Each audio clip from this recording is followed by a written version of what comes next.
साहेब, अहो तो राजा बनून छत्रपती बनून मिरवायचे आहोत ना मला साहेब. त्याच वेळी थार दिवशी उठून उभे राहिला माझे जिजाऊ मासाहेब. राजाच्या खांद्याला धरलं, हे बघ शिवबा, तुला जरी छत्रपती बनायचं नसेल तर या जिजाऊला आपला पोर छत्रपती बनवायचा आहे. अरे वचन दिलंय मी त्या जगदंबा मातेला. अरे बनवीन त्याला प्रभू श्री रामासारखा, बनवीन त्याला भगवान श्रीकृष्णासारखा, या अखंड हिंदुस्थानातला एकमेव भगव्या झेंड्याचा छत्रपती बनवीन असं वचन दिलंय. दादांनो, त्या वचनाची पूर्तता करण्यासाठी ती जिजाऊ नावाची वाघीण या महाराष्ट्राच्या मातीमध्ये कार्य करत होती. पण घडलं असं, नवऱ्याची जहागिरी असणारे पुणे सुपे परगाणा त्या पुण्यावरती गाढवाचा नांगर फिरवला गेला, उद्ध्वस्त केलं. आणि पुन्हा जिजाऊ मासाहेबांनी शहाजी राजे यांनी पुन्हा जिजाऊ साहेबांना घेऊन बंगुरात होते. आपले 12 वर्षाची होईपर्यंत छत्रपती शिवराय जिजाऊ साहेबांबरोबर बंगळूरला होत्या. तिथून पुढे शहाजी राजांनी रवानगी केली इकडं पुण्यामध्ये. आणि दादांनो, पुण्यामध्ये येत असतानाच काय ती ताटातूट होत असेल ऐका. छत्रपती शिवाजी महाराजांचं चरित्र गुणगान गात असताना, आऊसाहेबांचं गुणगान गात असताना दादांनो, त्या शहाजी राजे महाराज साहेबांची काही घालमेल असेल ना, आम्ही नाही अनुभवली हो. म्हणजे शहाजी राजांनी पाठवणी करताना इकडे शहाजी राजांनी एक राजमुद्रा आपल्या लेकराला छापून दिली. प्रतिपचंद्र लेखेव वर्धिष्णू विश्ववंदिता शहासुनो शिवशेषा मुद्रा भद्राय राजते. ती राजमुद्रा घेऊन ताटातूट होती. आणि मला वाटतं तो भोसले कोळीतला शेवटचा दिवस असावा की त्या दिवशी संपूर्ण भोसले कुटुंब एकत्रित जेवलं. ते पिता पत्नी रात्रभर झोपले नव्हते बरं का. कारण उद्या पुण्यामध्ये जायचंय आणि त्या पुण्यामध्ये जात असताना ताटातूट करायचे. आणि लखुजीराव जाधव इकडे बंगळुरामध्ये आहेत. आता कसं जावं, जिजाऊ साहेबांच्या काळजावरती चिरपास काढण्यासारखे वार माझ्या कसं वाटत होतं. आणि त्याच वक्ताला माझ्या जिजाऊ मासाहेब आपल्या नवऱ्याचे ताटातूट करून घेऊन छोट्याच्या शिवबा राजांना घेऊन पुण्यामध्ये आल्या. पण छोट्याच्या शिवबा राजात असताना, मासाहेब आपण का चाललंय महाराज साहेबांना सोडून एवढ्या दूरवरती पुण्यावरती का? त्याच वेळेस माझ्या जिजाऊ मासाहेबांनी संस्काराचे बीज आधीच पेरत शिवबा राजांना सांगितलं होतं, शिवबा आपल्याला पुण्यामध्ये स्वराज्य उभं करायचे. ते स्वराज्य माझ्या शहाजी राजे महाराज साहेबांनी तुमच्या पित्याने उभं केलं होतं. ते स्वराज्य आपल्याला उभं करत असताना शिवबा आता महाराज साहेबांना तिथे येण्यास मज्जा यावे. कारण त्या मूर्तुजाला गादीवर बसून 5 वर्षे निजामशाही माझ्या शहाजी राजांनी चालवली होती. आणि म्हणून तिकडं मज्जा येतो यायला. कारण जहागिरी एकदा दिली की पुन्हा वापस घेता येत नाही. म्हणून माझ्या शहाजी राजांना बंगळूर हे शहर आदिलशाहीने दिलं होतं. तिकडंच थांबायचं, इकडं आलाच तर तुमचा मुलायजा ठेवणार नाही. सक्त या ताकीद शहाजी राजांना दिल्यामुळं माझ्या जिजाऊ मासाहेब या ठिकाणी आल्या. पुण्यात येत असताना राहून माझे शिवबा राजा जिजाऊ साहेबांना विचारायचे बरं का, आऊसाहेब अजून किती लांब आहे आपल्या महाराज साहेबांची जहागिरी? अजून किती लांब आहे आऊसाहेब महाराज साहेबांची जहागिरी? शिवबा आलय जवळ, आता शिवबा आलय जवळ करत म्हणता पुण्यामध्ये आले. सगळीकडे पाहिलं शिवबा राजांनी. 12 वर्षाचं झालेलं वय, तुळ माझे महाराज आजूबाजूला पाहत होते. आमची महाराज साहेबांची जहागिरी? आऊसाहेब हे तर पुणे आहे ना, मग आमची महाराज साहेबांची जहागिरी कुठं आहे? त्यावेळी सर झालं माझ्या जिजाऊ मासाहेबांना. या लेकराला बंगळूर पासून पुण्यापर्यंत येईपर्यंत खूप रंगवलं की महाराज साहेबांची जहागिरी, महाराज साहेबांच्या जहागिरीत आपल्याला जायचंय. पण माझ्या लेकराला काय दाखवावं होईत? पडलेले वाडे, पडलेल्या भिंती, पडलेली मंदिरं. त्याच वेळेस माझ्या शिवबा राजांना सांगितलं, शिवबा हीच आहे तुमच्या महाराज साहेबांची जहागिरी. मुरार जगदवने पुण्यावर गाढवाचा नांगर फिरवला, तुमच्या महाराज साहेबांची जहागिरी जाळपोळ करून टाकली आणि पुन्हा बंगळुरात जावं लागलं. आणि इकडं पित्यास येण्यास मज्जा वे शिवबा, आता तुम्हाला इथून उभा राहायचंय.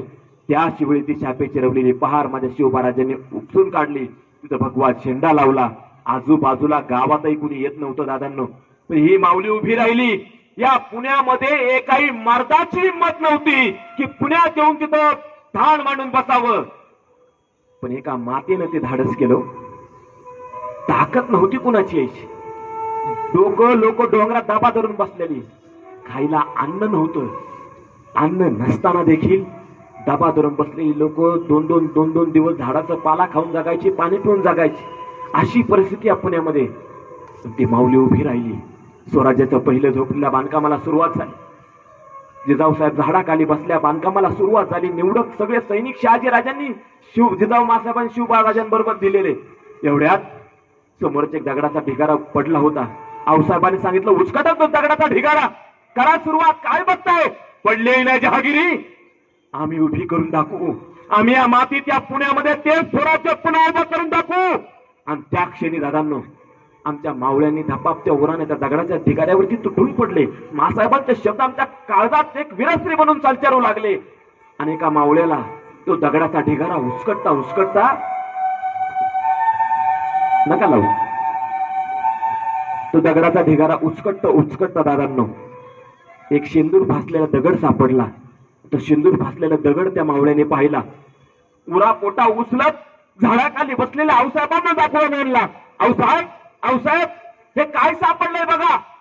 याशिवाय माझ्या जिजाऊ मासाहेबांनी पाहिलं. अरे, आशीर्वाद दिला माझ्या गणरायाने. पाहिलं त्या मूर्तीवरती, त्या दगडावरती, तर आपल्या गणरायाची मूर्ती होती.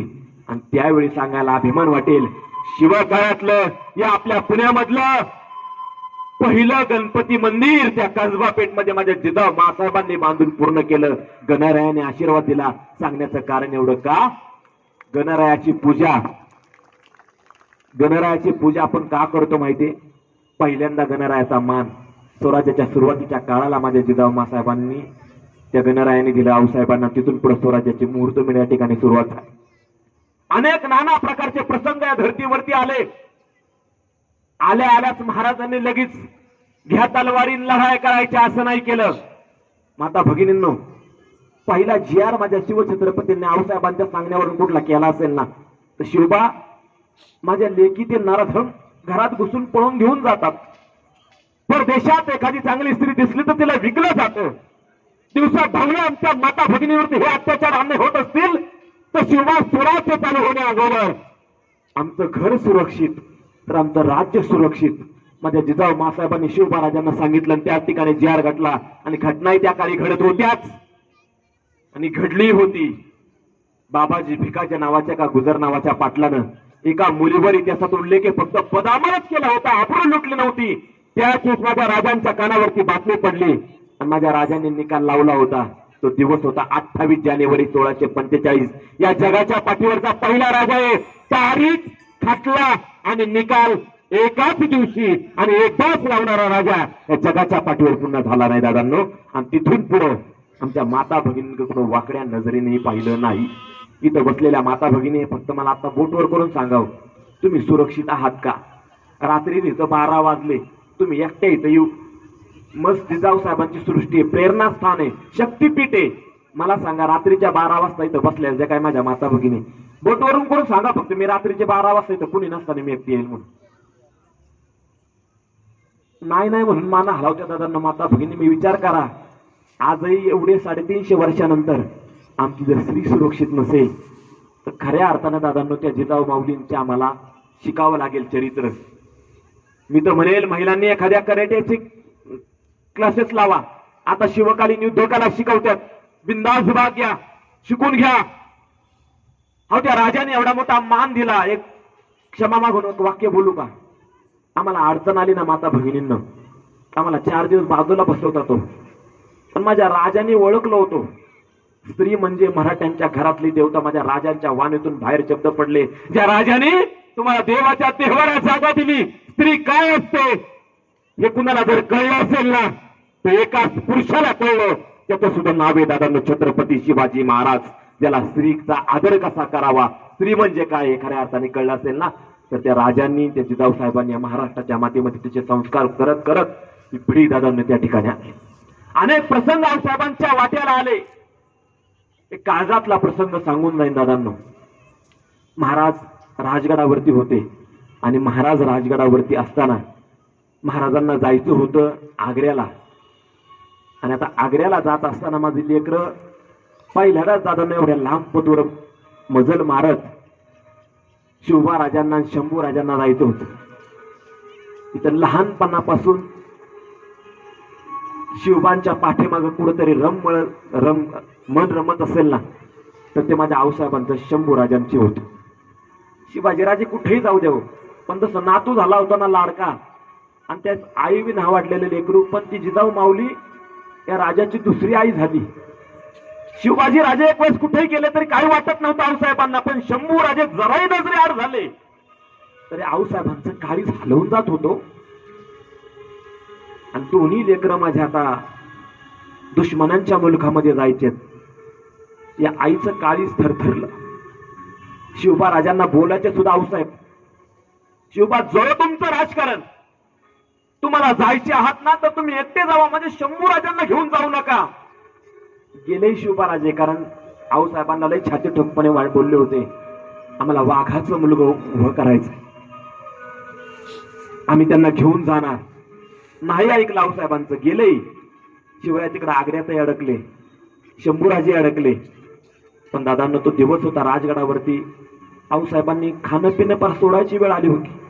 ज्या दिवशी बातमी कळाली की शिवबा राजा तिकडे जेरबंद झालाय, एवढ्या दूर कोसवर दिल्लीपर्यंत गेलेली माझी लेकरं, काय होईल काय नाही चिंतेनं दादांनो पुतळा राणींनी देव पाण्यात ठेवलेले. आऊसाहेबांनी पार खाणं पिणं सोडायची वेळ आली. आणि दादांना तो दिवस होता, छत्रपती शिवरायांचं राजगडावरती आगमन होणार होतं. बाहेर एका साधूच्या वेशात काही मंडळी राजगड जवळ करत होती. ती मंडळी दुसरी तिसरी कोणी नसून साक्षात पुण्यश्लोक शिवाजी राजे राजगड जवळ करत होते. आता ते आल्यानंतर लगेच वेशांतर करून येत होते, म्हणून बैराग्याच्या वेशात होते. बैराग्याच्या वेशात येत असतानाच गडाच्या पायथ्याला आले आणि गड चढत पाली दरवाजापर्यंत आले. राजगडाच्या दरवाजा वाजवला, सांगितलं आम्ही असे असे लोक आहोत, बैरागी आहोत, साधू आहोत, आम्हाला भिक्षाची लई गरज आहे, आम्हाला भिक्षा द्या म्हणून. त्याच वेळेस तो मावळा म्हणाला, अरे कशाची भिक्षा, कशाचा काय, अरे आमची स्वराज्य जननी आऊसाहेबांनी खाणं पिणं सोडलंय, तुकडा गोड लागा ना आऊसाहेबांना, आणि कशाची रे भिक्षा मागायला तू आमच्याकडे आलास. ती साधू लोक बोलायची, ते काय बी आम्हाला सांगू नका, आम्हाला भिक्षाच पाहिजे. म्हणून हा निरोप प्रतापराव गुजरांजवळ गेला आणि प्रतापराव गुजर पाली दरवाजाच्या जवळ आले. अचानक पाहिलं ही सगळी साधू मंडळी, गळ्यात रुद्राक्षाच्या टप्प्याच्या चांगल्या माळाच्या माळा. विचारलं काय रे, लय टप्प्या मनाच्या माळा घालून साधू लोक बैरागी, आज कुठे इकडे आलात. त्याच वेळी साधू लोक म्हणाली, सरदार आम्हाला भिक्षा पाहिजे. त्याच वेळेस प्रतापराव गुजरे त्यांना म्हणाले, अरे बाबा हो, अन्नाचा घासगोड लागा ना, गडावरती कोणी चूल पेटाना, खाल्लं तर खाल्लं, नाही तर तसं झोपायचं, पाणी पिऊन अशी अवस्था गडावरती. अरे पण एका क्षणात लक्षात आलं, अरे बैरागाच्या वेशात आहेत आणि रुद्राक्षाच्या माळा आहेत, नक्कीची साधू लोक आहे, बुवा लोक आहे, यांना भविष्य येत असेल. म्हणून लक्षात आल्यानंतर आता प्रतापराव गुजर बोलतोय, अरे बुवा, ए बुवा, लई टप्प्या साधू मनाच्या माळा घातल्यात रे रुद्राक्षाच्या, मग एक सांग की रे, तुम्हाला भविष्य येत असेलच की. आता त्या 4-5 मावळ्याच्या मध्ये असणारे साक्षात छत्रपती शिवरायांच्या डोळ्यात पाणी आलं. भविष्य राजांनी लगेच विचारलं की माझा राजा कधी येईल, हेच विचारणार प्रतापराव गुजर. आणि तेच विचारलं होतं प्रतापराव गुजरांनी, ए बुवा आम्हाला सांगाल का, आमचं राजा 6 मास होऊन गेलं, वर्ष लोटत आलं, अरे आग्र्याला गेल्या, दिल्लीत दुश्मनांच्या फौजेत तिकडे अडकून पडलेत, शिवराजे बी गेलेत आणि शंभूराजे बी गेलेत. ए बुवा सांगशील का रे भविष्य, आमचा राजा गडावरती कधी येईल. आऊसाहेबांच्या पुढे गेलं तर बघ होत नाही, काय तेज होत ते आऊसाहेबांचं, पुढच्या गळून गेलेत, 5-7 किलो वजन उतरून गेले आऊसाहेबांचं. सांगणार आहे शिवराजे गडावरती कधी येतील. त्याच वेळेस दादांना मान हलवली. एकाने त्यात लवकर बोलून घेतलं की काळजी करू नका सरदार, लवकरच राजगडावरती येतील, फक्त एक आमची आठ आहे, राजगडावर येणार हे निश्चित, आम्हाला फक्त काय बी करून आऊसाहेबांच्या हातची भिक्षा द्या म्हणून. दादांनो या प्रतापराव गुजरांनी त्या सगळ्या साधू लोकांना गडावरती आणलं. गडावरती आणल्यानंतर तुम्ही बसा म्हणले, पद्मावती देवीच्या मंदिरामध्ये दर्शन घ्या, आम्ही लागोलाग निरोप जिजाऊ साहेबांना सांगून येतो. आऊसाहेब साधू मंडळी गडावरती आल्यात आणि त्यांना भिक्षा पाहिजे, आम्ही भिक्षा द्यायला निघालो तर ती साधू लोक म्हणतात कशी, आम्हाला तुमच्या हातची भिक्षा नाही, आम्हाला स्वराज्य प्रेरक, आम्हाला आऊसाहेबांच्याच हातची भिक्षा पाहिजे म्हणून. आऊसाहेबांना काही कळे ना भिक्षा आणि एका गृहस्थीची असते. जिजाऊ मासाहेब सांगितलं त्यांना, सांगा मंदिरामध्ये थांबा, आम्ही आमचं आवरलं की येतो. दादांनो त्या जिजाऊ मासाहेब कशा भाषा थोडस आवरलं. आता भिक्षा देण्यासाठी राजगडावरच्या पद्मावती देवीच्या मंदिरामध्ये माझ्या जिजाऊ साहेब आल्या. गाय वासराची जणू भेट होती राजगडावरची. माझ्या जिजाऊ मासाहेबांनी मंदिराचं दर्शन घेतलं पद्मावती देवीचं आणि बाजूला उभ्या राहिल्या. शिवछत्रपती खाली मान घालून जोपर्यंत जिजाऊ मासाहेब येत नाही, कधी एकदा माझ्या आईला बघतोय अशी अवस्था दादांनो शिवछत्रपतींची झाली होती. माझ्या राजांनी नकळतपणे 2-3 मावळे पुढे होते, नकळतपणे मान वर करून आपल्या आईला एकदा पाहिलं. जसं जिजाऊ मासाहेबांना पाहिलं, खालदिशी डोळ्यातून अश्रूच्या धारा व्हायला लागल्या की गेली 7-10 वर्ष होत आलंय की मी माझ्या जिजाऊ मासाहेबांना पाहतो. नकळतपणे पाहिलं, डोळ्यात पाण्याला तसंच खाली बघितलं. काय अवस्था आऊसाहेबांनी करून घेतली. आम्हाला खात्री आऊसाहेब नाही जेवणार. उपाशी राहून राहून तब्येत किती खालावली आऊसाहेबांची, ह्या चिंतीने राजांच्या डोळ्यात पाणी होतं. दादांनो पटकन भिक्षा देण्यासाठी माझ्या जिजाऊ मासाहेब पुढे सरसवल्या. प्रत्येकाला थैली भरून त्यांच्या थैलीमध्ये सगळा तो भिक्षा देत असताना 2-3 मावळ्यांचे नंबर येऊन गेले. आता नंबर आला होता दादांनो माझ्या शिवछत्रपतींचा. कसं जावं आऊसाहेबांच्या पुढे भिक्षा देण्यासाठी. साक्षात पुण्यश्लोक शिवछत्रपती माझ्या जिजाऊ मासाहेबांचे पुढे आले. खालीच बघत होते, वर बघायची सुद्धा माझ्या शिवछत्रपतींची हिंमत नव्हती. इतक्याच दादांनो त्या भिक्षा सोडाचो. भिक्षेचं धरलेलं ताट माझ्या शिवछत्रपतींनी असंच बाजूला सरकवलं. तसंच माझा राजा दोन्ही गुडघ्यावरती खाली बसला, जिजाऊ साहेबांचं पाय धरलं. डोळ्यातले अश्रू टपाटपा जिजाऊ मासाहेबांच्या पायावरती पडतात. दादांनो माझ्या जिजाऊ मासाहेबांनी एका क्षणार्धात ओळखलं. अरे 9 महिने रक्ताचं पाणी करून वाढवलेलं ते लेकरू होतं. क्षणार्धात लक्षात आलं, अरे एक साधू येऊन बाकीचे सगळे ते नजराना त्यांचं ते धान्य बिन्य घेऊन सगळे बाजूला झाले. आणि हा साधू काय असा आहे की येऊन डायरेक्ट ग्रस्तीचे पाय पकडतोय. कोण करू शकतो? जिजाऊ मासाहेबांच्या पायाला स्पर्श करणारा व्यक्ती दुसरं तिसरं कोण नसून आऊसाहेबांच्या अंगावरती काठी उभे राहिले. तसाच थापमध्ये जिजाऊ मासाहेबांनी शिवबाराजांच्या पाठीवरती टाकली आणि शिवबा म्हणून अंबरला फोडला. त्या क्षणाने शिवाजीराजे उठून उभा राहिले. कडकडून जिजाऊ मासाहेबांना मिठी मारली आणि आऊसाहेबांच्या वाणीतून शब्द बाहेर पडलेले, खरा किती दिवस वाट पाहायला लावायची. आम्ही किती पाखरासारखी तुमची वाट पाहत होतो. दादांनो त्या राजगडाने हा संपूर्ण प्रसंग अनुभवला बरं का. कधीतरी राजगडावर गेल्यानंतर हा प्रसंग आवर्जून अनुभवून बघा. आजही असं वाटतं की तो राजा, तो गड आजही त्या आऊसाहेबांची आणि शिवबाराजांची वाट पाहतोय. इतकी प्रेरणा दादांनो त्या राजगडावरती गेल्यानंतर मिळते. अनेक प्रसंग राजगडावरती असताना घडले, पण खरं सांगू संपूर्ण जिजाऊ साहेबांचा जो काही इतिहास आहे, शिवरायांचा इतिहास आहे, हा सगळा जो काही इतिहास घडलाय ना, हा सगळा राजगडावरून घडला. दादा राजगडावरून अत्यंत आनंद वाटायचा. एके दिवशी अनेक खलिते यायचे बरं का शहाजी राजांची. शहाजी राजांचा खलिता आला रे आला म्हटलं की माता भगिनींनो आनंद व्हायचा माझ्या जिजाऊ मासाहेबांना. का माहितीये? अरे नवरा माझा दूर कोसवरती बंगलोरावरती, पुण्यात यायला मज्जाव. कसं बस त्या शहाजी राजांनी जिजाऊ मासाहेबांना टणकावून सांगितलं, तो हे बघ जीव, तू पुढे जा, शिवबा राजांना घेऊन स्वराज्याची मुहूर्त मेढ रे. आणि जीव एकदा का स्वराज्य आपल्या टप्प्यात आलं ना की आम्ही येऊ की बंगलोरातून हत्तीवरतीच बसून.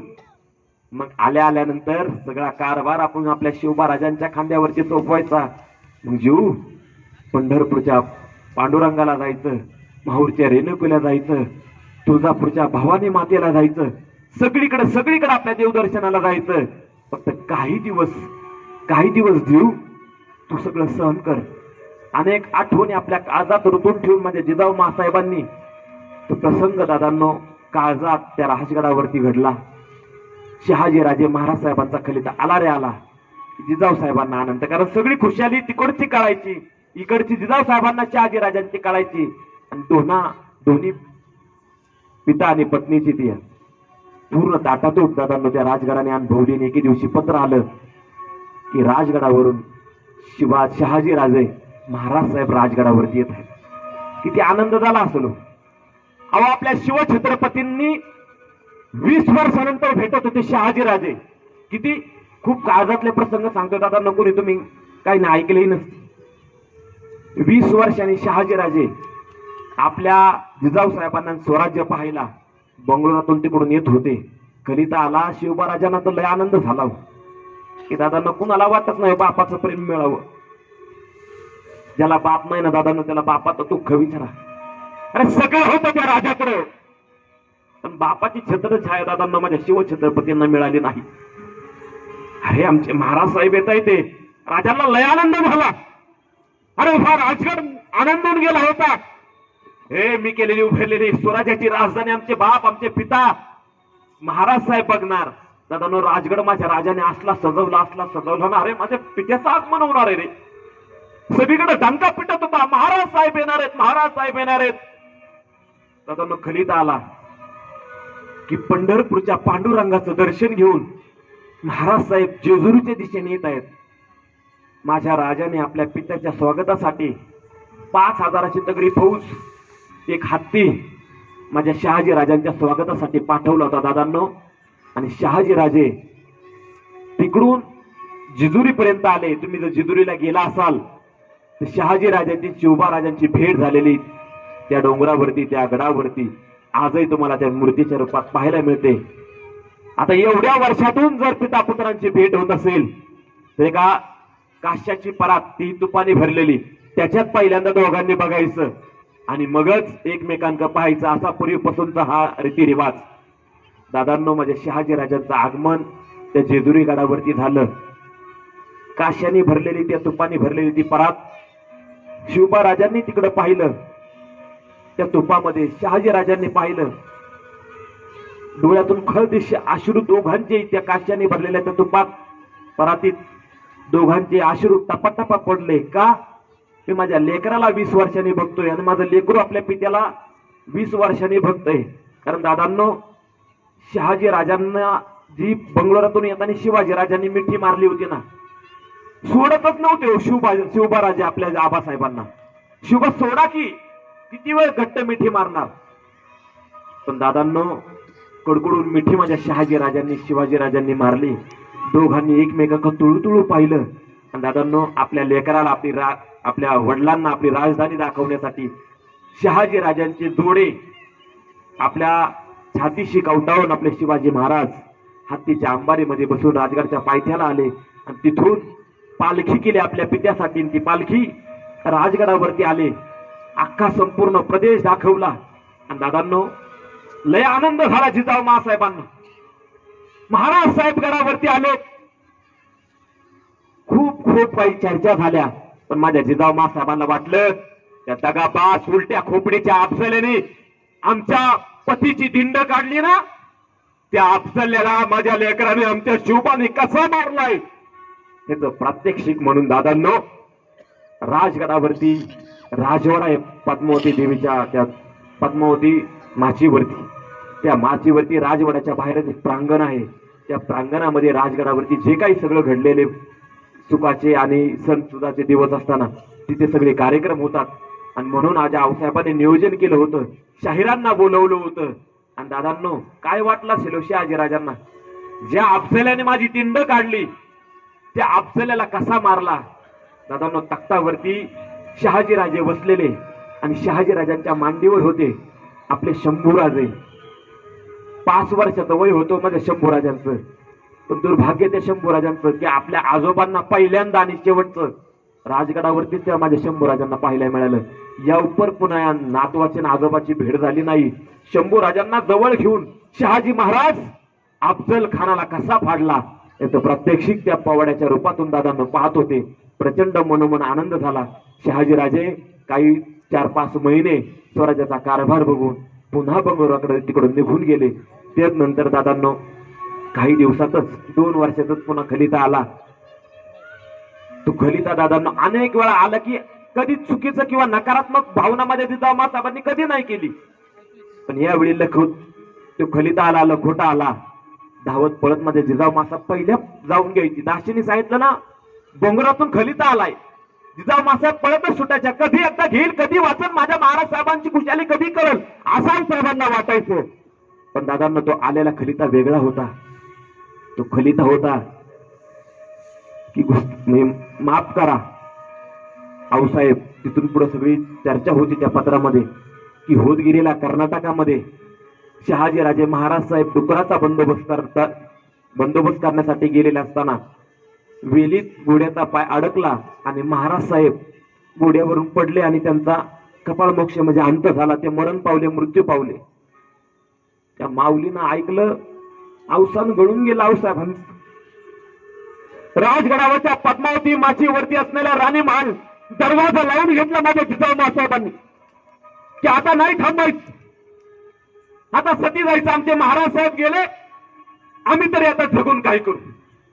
अनेक सती जाण्याची प्रथा होती, साहेबांनी सुद्धा मोडीत काढली होती. कारण लखुजीराव जाधव गेल्यानंतर म्हाळसा राणी म्हणजे माझ्या जिजाऊ मासाहेबांची आई सुद्धा सती गेल्या नव्हत्या. पण माझ्या जिजाऊ मासाहेबांना नाही समजलं, म्हणजे महाराज साहेब गेले. अनेक स्वप्न रंगवली होती की स्वराज्याची सीमा वाढल्यानंतर महाराज साहेब इकडे येणार आणि आम्ही उरलेला आयुष्य दोघांनी एक साथ जगायचं म्हणून शपथ घेतलेली. शपथ अपूर्ण राहिली. जिजाऊ मासाहेबांचे डोळे भरले. आता ते काही नाही. अरे ज्या माणसानेच आम्हाला स्वराज्य म्हणजे काय शिकवलं, स्वराज्य काय आहे सगळं आमच्या हृदयामध्ये कोरलं, ते व्यक्तीच माझ्या सोबत नसेल, आम्ही तरी जगून काय करू. जिजाऊ मासाहेबांनी दरवाजे लावलेले, कुणी दरवाजा उघडायला तयार नाही. आऊसाहेब सगळ्या राणी वसाला दमून गेला. आऊसाहेब दरवाजा उघडा ना. शिवबाराजांना बातमी कळाली की महाराज साहेबांचं असं असं झालं. ज्या क्षणी कळाली डोळे भरले, डोळे पुसत पुसत राजे जवळ आले. कारण आऊसाहेबांचं सांत्वन करणे शिवबाराजांखेरी दुसरं कुणाच्या हातात नव्हतं. राजांना ठाऊक होतं म्हणून राजे राजगडावरती आले. सगळे दरवाजा वाजून वाजून वैतागले होते. त्याच वेळी शिवबाराजांनी दरवाजा वाजवला. आऊसाहेब, आऊसाहेब आम्ही आलोय. आऊसाहेब तुमचा शिवबा आलाय. आऊसाहेब उघडा ना दरवाजा. आऊसाहेब एक नाही दोन नाही, शेवटी राजे न राहून बोलले, आऊसाहेब आम्ही आता इथे दगडी फरशीवरती आम्ही आमचं डोकं आपटून जीव देऊ. आऊसाहेब तुम्ही दरवाजा नाही उघडला तर मी इथंच आमचं जीवन संपवू. दरवाजा उघडा. पण दादांनो तरी जिजाऊ मासाहेबांनी शिवबाराजांचं ऐकलंच नाही. प्रचंड त्रास, त्या पूर्ण भयंकर व्याधी माझ्या शहाजीराजांच्या झाल्यानंतर जिजाऊ साहेबांना झाल्या होत्या. पण वेळ लागायची अवस्था झाली होती महाराज साहेबांच्या जाण्यामुळं. सगळे वैतागले. एवढ्यात पुतळांनी समोर आल्या. शंभू बाळा आम्ही वैतागलो, तुमचे आबासाहेब आले, त्यांनी एवढ्या विनवण्या केल्या, मनात धास्ती बसायला लागली. आऊसाहेबांनी आतमध्ये महालामध्ये बरं वाईट तर काय केलं, करून घेतलं नसेल स्वतःच. त्याच वेळेस पुतळाराणी बोलले, शंभूराजांना 7 वर्षाचं वय होतं. शंभू बाळा आता तुम्हीच आवाज द्या तुमच्या आशीला, म्हणा उघडा की आता दरवाजा. तुम्हीच असे दरवाजे लावून बसला तर आम्ही काय करायचं इकडे. त्याच वेळी दादांनो ते 7 वर्षाचे म्हणजे शंभूराजे पुढे आले. दादांनो माझ्या शंभूराजांनी ती कडी वाजवली. आऊसाहेब, आऊसाहेब, अहो तुमचा शंभूबाळ आहे, उघडा की हो आऊसाहेब. आबासाहेबांनी एवढी विनवणी केली, एवढ्या मातोश्रींनी विनवणी केली, तरी तुम्ही दरवाजा उघडायला तयार नाही. आऊसाहेब तुमचा आमच्यावर खूप जीव आहे असं म्हणता ना. आम्ही कधी ज्वराने जर त्रासलो, आम्हाला कधी तापाने फणफणलो, आऊसाहेब तुम्ही 2-2 दिवस जेवत नाही तुमच्या शंभूबाळासाठी. तुमच्या शंभूबाळाचं नाही ऐकणार का आऊसाहेब. तरी दरवाजा उघडे ना. शेवटी शंभूराजांच्या वाणीतून शब्द बाहेर पडले, आऊसाहेब ठीक आहे नका उघडू दरवाजा, पण आऊसाहेब तुमचे महाराज साहेब गेले म्हणून तुम्ही सती जायला निघालात. आम्ही जाऊ नका, आम्ही तुम्हाला अडवणार नाही, अजिबात अडवणार नाही आऊसाहेब. पण आऊसाहेब तुमचे महाराज साहेब गेले, तुम्ही लागोलाव आता महाराज साहेबांना जाऊन भेटणार, सती जाणार, आमची ना नाही. पण आऊसाहेब चाललात आहात ना, तर आम्हाला तुमच्या सोबत घेऊन जासाल. हो साहेब, आमची सुद्धा आई आम्हाला 2 वर्षाची असताना सोडून गेली. अहो साहेब, आम्हालाही वाटतं आमच्या आऊला पाहावं. तुम्ही आता स्वर्गात जाणार ना, आऊ चाललात आहात तर आम्हाला सुद्धा आमच्या आऊकडे घेऊन जावा. ते माझ्या शंभूवरांचे बोल आमच्या जिजाऊ मासाहेबांना सहन नसे झाले. दरवाजा उघडला, कवर उघडली, कडकडून मिठी मारली. शंभू बाळा, आम्ही कुठेही जात आहोत नाही. एका क्षणार्धात डोळे पुसले. सगळा सतीचा वाण माझ्या जिजाऊ मासाहेबांनी व्यवस्थित केला. पुन्हा केस विंचरून माझ्या जिजाऊ मासाहेब सगळ्यांच्या पुढे आल्या आणि सगळ्यांना सक्त ताकीद दिली. जे महाराज साहेब गेले ही आमची खाजगी वैयक्तिक बाब आहे, याचा सरकारात कुठे फरक पडता कामा नये. महाराज साहेब जरी गेलेले असेल, सरकाराचं एक दिवस सुद्धा काम थांबता कामा नये. दादा, हे जिजाऊचे शब्द होते. वेदना झाल्या महाराज साहेबांच्या जाऊन, तर ती खंबीरपणे उभी राहिली दादांनो, हे स्वराज्य निर्माण करण्यासाठी. आणि तेच स्वराज्य घडवत असताना दादांनो, सुखाचे दिवस येत होतोय आणि महाराज आता राजगड सोडून जाणार ही कार्य समीप वेळ जवळ आली दादांनो. राजगडाने खूप काय अनुभवलं दादांनो. अफजल खानाचा वध, शाहिस्त्याची खानाची बोट, पन्हाळ्याहून सुटका, सुरतेची लूट, जे काय सगळं घडलंय ना, सगळं दादांनो राजगडावरती असताना घडलंय. आणि माझे जिजाऊ मासाहेब शिवबाराजे राजगड सोडून रायगडाकडे निघाले. कारण दादांनो, राज्याभिषेक सोहळा होणार होता माझ्या शिवबाराजांचा. आणि एका आईचं स्वप्न दादांनो पूर्ण होत होतं.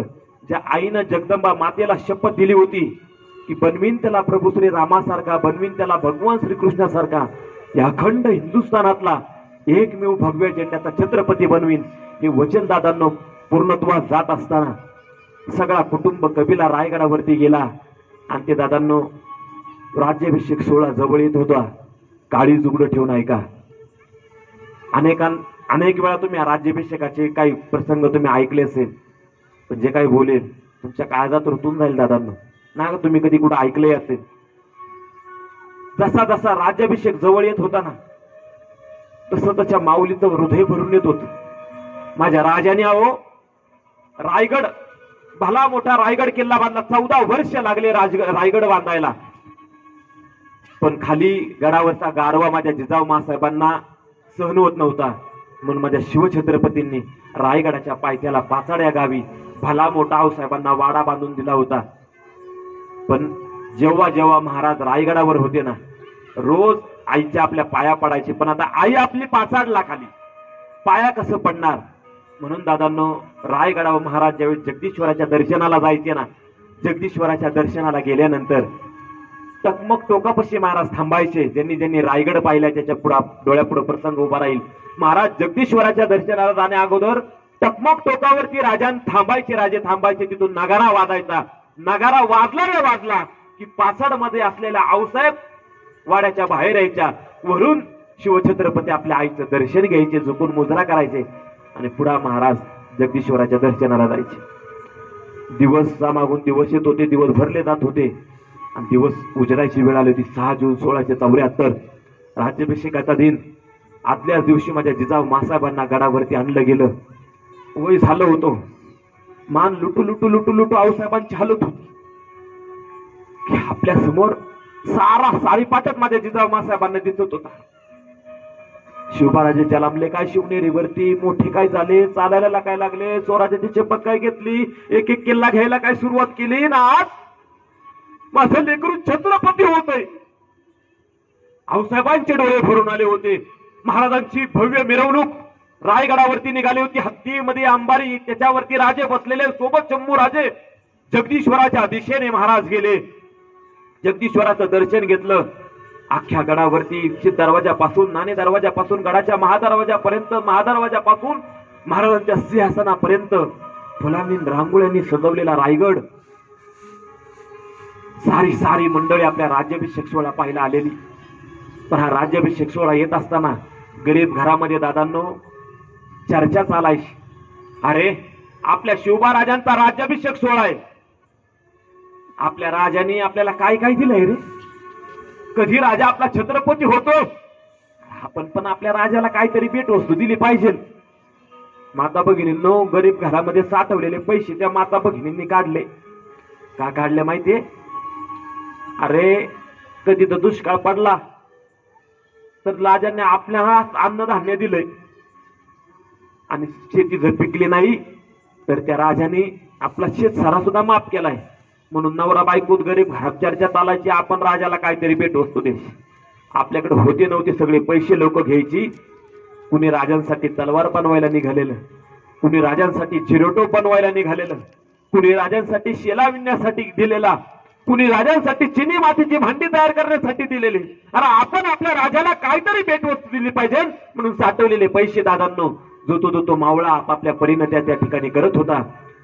महाराजांना सगळे प्रकारचे स्नान झाले, सगळ्या प्रकारचे अभिषेक झाले. दिवस उजळला 6 जून 1674. रायगड सजला. महाराजांचं आगमन, जगदीश्वराचं दर्शन घेऊन महाराज नगारखान्यात आले.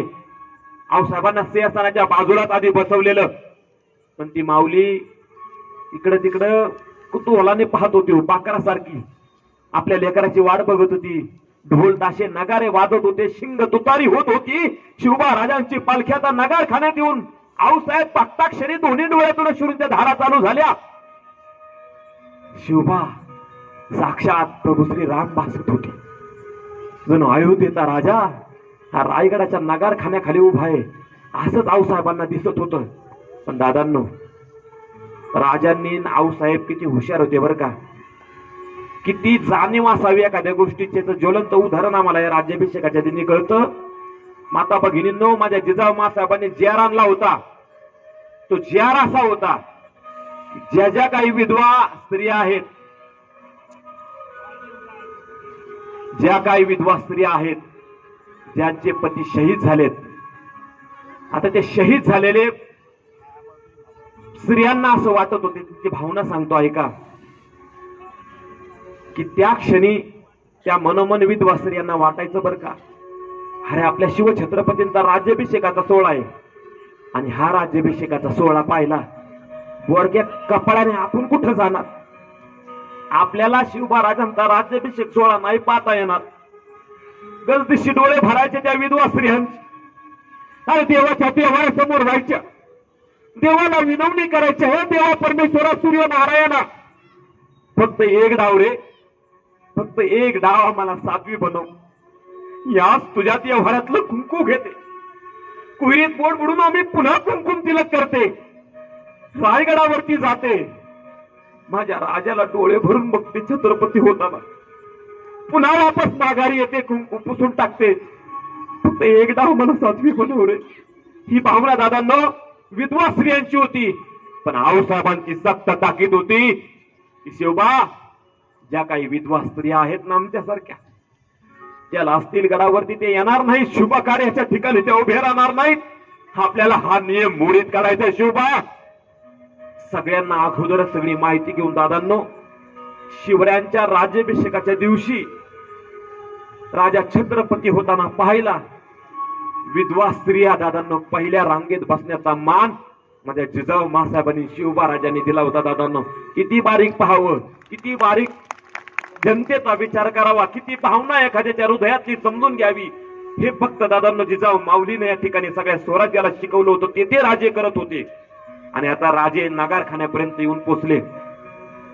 नगारखान्यापर्यंत आले पण राजे काही सिंहासनाच्या तिकडे जाईना. राजांनी सांगितलं मावळ्यांजवळ, समोर आऊसाहेब बसल्यात सिंहासनाच्या बाजूला, आऊसाहेबांना आमच्यापर्यंत घेऊन या. दादांना जसं कळलं ना, आपण बघावं एखादा काय सत्कार असेल तर आपल्या पित्याला सोबत नेल्यानंतर काय वाटत असेल त्या पित्याला, तशीच भावना माझ्या जिजाऊ मासाहेबांची झाली. जिजाऊ मासाहेबांच्या जवळ एक दासी आली, सांगितलं राजांनी तुम्हाला नगरखान्यापर्यंत बोलवले. जे डोळे वाहत होते दुपटीनं वाहायला लागले. आऊसाहेब उठल्या, दोन्ही दासींना आऊसाहेबांना असं धरलं, लुटू लुटू लुटू लुटू मान हलत होती. आणि आऊसाहेब नगारखान्याकडे गेले. नगारखान्याखाली जाताच माझ्या शिवबा राजांनी हात छातीवरती धरला, आऊसाहेबांना वंदन केलं. एक हात आऊसाहेबांचा धरला, एका हाताला शंभू राजांना धरलं आणि वाघाची पावलं टाकत राजा त्या 32 मनाचं सुवर्ण सिंहासनाकडे जात होता. माझे राजे सिंहासनाकडे जात असतानाच राजांना अनेक वीरांची आठवण आली. तानाजी मालुसरे समोर दिसला. जणू राजांच्या कानात आवाज आला, राज राज अहो घेतला, कोण ढाला घेतला राज, रायबाचं लगीन काय होईन की. जरा पुढे गेले तर शिवा काशीचा आवाज आल्यासारखं राजांना झालं. राज राज अहो पाठीतनं भाला आरकार बसला होता, पण तुमचा शिवा झुकला नाही बघा. डोक्यावर चिरोटप होता नव तुमचा. अनेक मावळ्यांची मांदेआळी माझ्या राजांना आठवायला लागली. कारण राजे 32 मनाचं सुवर्ण सिंहासन बांधत असताना आऊसाहेबांना कायम बोलायचे, आऊसाहेब आऊसाहेब सिंहासनच बनवायचं ना, सिंहाचं सोन्याचं, ते सोन्याचं सिंहासनच बनवायचं असेल ना आऊसाहेब, तर ते एवढं मोठं बनवा आऊसाहेब, एवढं मोठं बनवा, फक्त तुमच्या शिवबांना नाही, त्या 18 पकड जातीमधल्या प्रत्येक मावळ्याला त्यावरती बसता येईल आऊसाहेब, एवढं मोठं सिंहासन बनवा. कारण त्या राजाला कल्पना होती की अरे आमच्यासारख्या जिगरबाज आमच्या दोस्तांची यारी, आमची मैत्री, सगळ्यांचे जीव घेऊन आम्ही आज सिंहासनाच्या पायऱ्या चढतोय. राजांना भरून आलं होतं. आणि राजे जवळ जात असतानाच राजे जवळ गेले, सिंहासनाला वंदन केलं. महाराजांनी नगारखान्यातून समोर पाहिलं. लोकांना वाटलं राजांनी प्रजेला मुजरा केला, पण तो मुजरा प्रजेसाठी नव्हता मावळ्यांनो, तो मुजरा होता राजगडासाठी. त्या राजगडाने काही कमी नव्हतं पडून दिलं राजांना. म्हणून माझ्या राजांनी हिरोजी इंदुरकरांना ठणकावून सांगितलं होतं, हिरोजी रायगडावरती सिंहासनाची जागा कुठेही निर्माण करा, पण एक लक्षात ठेवा हिरोजी, मी जेव्हा जेव्हा रायगडावरच्या सिंहासनावरती बसेन ना, मला बसल्या बसल्या समोर फक्त माझा राजगड दिसला पाहिजे बस. आणि दादांनो तुम्ही आजही रायगडावरती जा, नगारखान्यातून बघा किंवा महाराजांच्या सिंहासनावर जाऊन बघा, समोर राजगड अगदी जसाच्या तसा दिसतो. दादांनो राजांनी राज्याभिषेका दिवशी राजगडला मुजरा केला. महाराज आता सिंहासनावरती जाणार. एवढ्यात कुणाचा तरी रडण्याचा आवाज, बारीक ऐका, कुणाच्या तरी रडण्याचा आवाज माझ्या राजांच्या कानी पडला. राजांनी पाठमागे एकदा वळून बघितलं तर स्वतः दस्तूरखुद्द जिजाऊमासाहेब मुसमुसून रडायला लागल्या. तर एवढ्या करारी बाण्याच्या आऊसाहेब, अफजल खानाला आम्ही लढायला चाललो होतो, आम्हाला बोलले आम्ही शिवबा तुमची जर पावलं कचरणार असेल ना तर मी समजून जाईल आम्ही निपुत्रिकच होतो, म्हणून आम्हाला खान पाहिजे, आम्हाला बाकीचं माहित नाही. असल्या करारी बाण्याच्या असलेल्या आमच्या आऊसाहेब चक्क राज्याभिषेकाच्या दिनी रडत आहेत. शिवबा राजे पुन्हा आपल्या जिजाऊमासाहेबांनी केले, आऊसाहेब आपल्या हाताने डोळे पुसले. आऊसाहेब अहो रडताय कशा पायी, हो आनंदानं दिवाळी साजरी करावी असाच वक्त हो, तुमचं लेकरू छत्रपती होतय. आऊसाहेब या आनंदाच्या क्षणाला डोळ्यातून अश्रूंच्या धारा. त्याच वेळेस माझ्या जिजाऊमासाहेब बोलायला लागल्या, शिवबा पूर्ण केलं तुम्ही माझ्या व्रताला, आज अभिषेक होतोय माझ्या बाळाला, पण राजे तुम्हाला हा अभिषेक होताना, तुम्ही छत्रपती होताना पाहिला, तुमच्या महाराज साहेब नाहीत, या दुःखाने आमच्या डोळ्यातून पाणी आहे. पण शिवबा राजे तुमच्याकडे या राज्याभिषेकाच्या दिनी या आईचं एक मागणं आहे, ते मागणं पूर्ण कराल. दादा एक मागणं माझ्या जिजाऊमासाहेबांनी शिवबा राजाकडे मागितलं. माझे राजे बोलू लागले, आऊसाहेब असं काय आहे माझ्याकडे शिवबा राजाकडे, ज्या मी तुम्हाला देऊ आऊसाहेब, तुम्ही जे जे सांगताय तसंच आम्ही आऊसाहेब तुमच्या पद्धतीनं, तुमच्या कलेनं, तुमच्या राजकारणानेच आम्ही या ठिकाणी करत आहोत. तुमच्यामुळे सर्व स्वराज्य या ठिकाणी घडलेल्या आऊसाहेबांनी शिवबा राजाकडे आहे तरी काय. त्याच वेळेस माझ्या जिजाऊमासाहेब बोलायला लागल्या, शिवबा हात द्या हातात आम्हाला. घट्ट वचन घेतलं. शिवबा धन्य झाली कुस या जिजाऊची, तुझ्यासारखं लेकरू मला मिळालं. लेकरा एकच इच्छा आहे आईची, मला माहित नाही पुनर्जन्म आहे की नाही आहे, पण शिवबा पुन्हा 18 पकड जातीचं रयतेचं स्वराज्य पाहिला, त्या जगदंबा मातेनं पुन्हा मला कधी जन्माला घातलं ना. शिवबा पुन्हा आमच्या पोटी जन्माला याल आमच्या पोटी पुन्हा जन्माला. कडकडून राजांनी मिठी मारली. आऊसाहेब जिथं जिथं जिजाऊ असतील तिथं तिथं शिवाजी राजे असतील, आणि जिथं जिथं शिवाजी राजे असतील तिथं तिथं मासाहेब जिजाऊ असतील. वचन दिलं, कडकडून मिठी मारली. दादांनो राज्याभिषेक सोहळा झाला, आणि तो राज्याभिषेक सोहळा झालेला असताना दादांनो एक सांगेल बर का, जणू दृष्टच लागली हो स्वराज्याला. 6 जून 1674 ला राज्याभिषेक झाला आणि 17 जून 1674 ला माझ्या जिजाऊ मासाहेबांचा देहावसानचा दिवस होता. मध्यरात्री उलटून गेली होती ऐका. मासाहेब जिजाऊ शेवटच्या घाटका मोजायला लागल्या. पाचाडवरून खाली आणलं होतं, रायगडावरून खाली आणलं होतं पाचाडला. आऊसाहेब राजे रायगडावरती होते. 17 जूनची मध्यरात अचानक जिजाऊ मासाहेबांना भयंकर त्रास व्हायला लागला. जणू साक्षात यमदेव जिजाऊ मासाहेबांना जणू दिसत असावा. माझ्या आऊसाहेबांनी अंगात प्राण नसताना सुद्धा सांगितलं, लागोलाग शिवबाराजांना रायगडावरती निरोप पाठवा. की आऊसाहेबांनी लागोलाग जसे असेल तसं बोलवलंय. दादांनो, वाऱ्याच्या वेगानं रायगडावरती निरोप गेला आणि महाराज जागेच होते, कारण आऊसाहेबांची तब्येत बिघडली होती. सगळ्या राणीवासा खाली होता, शंभूराजे खाली होती पाचाडातच. राजे स्वराज्याचा कारभार बघण्यासाठी गडावरती होते आणि मध्यरात्री निरोपाला कवड वाजलं गेलं. राजे जागेच होते की आऊसाहेबांची तब्येत लय खालावली. राज लागोलाग बोलवलंय. धपाप त्या वरानं राजे धावत पळत अनवाणी पायाने पळत सुटले. पायऱ्या खाली धावत होते. महाराज खाली पाचाडच्या वाड्यापर्यंत आले. धपाप त्या वरानं दम छाटत नव्हता. येऊन दरवाजापर्यंत धडकले. दरवाजा उघडा होता. आजूबाजूची सारी मंडळी राणीवसा शंभूराजे बसलेले. जिजाऊ मासाहेबांना एका तख्तावरती ठेवून तक्याला लोडून माझे जिजाऊ मासाहेब बसल्यात. आऊसाहेब म्हणून आल्या आल्या माझ्या शिवबाराजांनी हंबरडा फोडला, जवळ घेतले, कडकडून मिठी मारली. आऊसाहेब काय झालंय? वैद्यराज झाले का? त्याच वेळेस असाच हात माझ्या जिजाऊ मासाहेबांनी केला. शिवबा, आता वैद्य व्हायची गरज राहिलेली नाही. अरे शिवबा, आम्हास कधी असं झालंय की कधी जाऊन आता महाराज साहेबांकडे जाते, त्यांना जाऊन सांगते की तिला शब्द तुमच्या जीवनी खरा केलाय, त्याला 18 पकड जातीचा रयतेचा छत्रपती बनूनच मी तुमच्या जवळ येते हे सांगायला आम्ही आता महाराज साहेबांकडे निघालो. तुला बोलावूनही धाडलं नसतं रे लेकरा, पण एक गोष्ट माझ्याकडून राज्याभिषेकाच्या दिनी राहून गेली म्हणून कंठात प्राण आढून या ठिकाणी थांबले. शिवबा, पुत्र प्रेमात आम्ही एवढी आंधळी झाली आई, आम्हाला नाही सुचलं रे. दरबारातल्या सगळ्या जणांनी तुला मुजरा केला, तुम्हास मुजरा केला, पण या आई मुजराच करायची राहून गेली.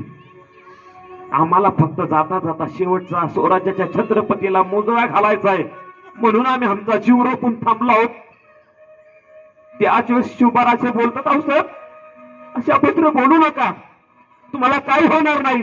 आणि मुजरा कसला घालताय आपल्या लेकरालाच? हो साहेब, आम्ही अजूनही तुमचा शिवबा आहोत, आम्ही अजूनही तुमचं लेकरू आहोत.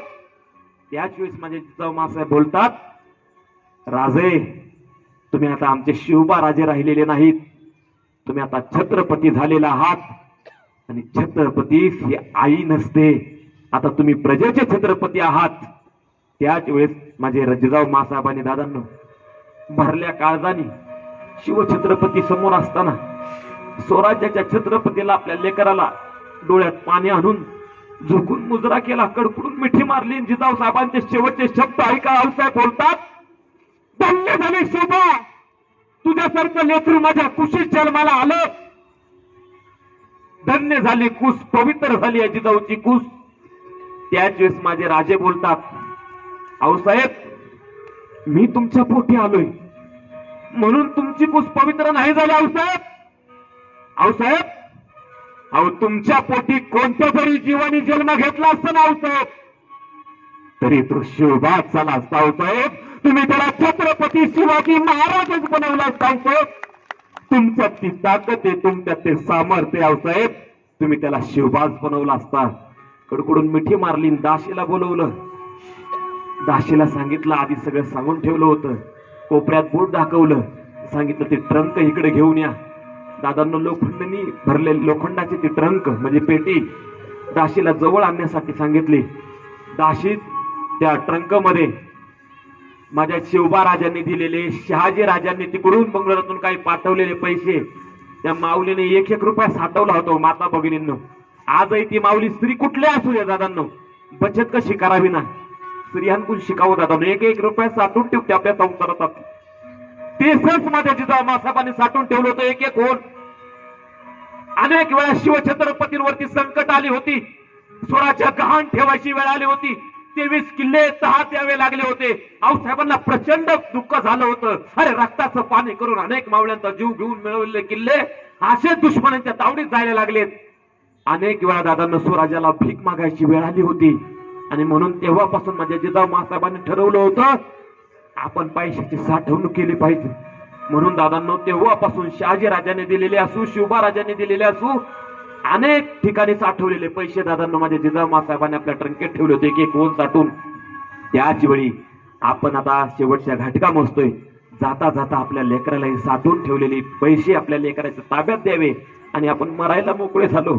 माझ्या जिजाऊ मासाहेबांनी सांगितलं शिवबाराजे अनेक वेळा स्वराज्यावरती संकट आली, स्वराज्य गहाण ठेवायची वेळ आली, पण लेकरा कित्येक वेळा आपण दुसऱ्याकडून कर्ज घेतलं.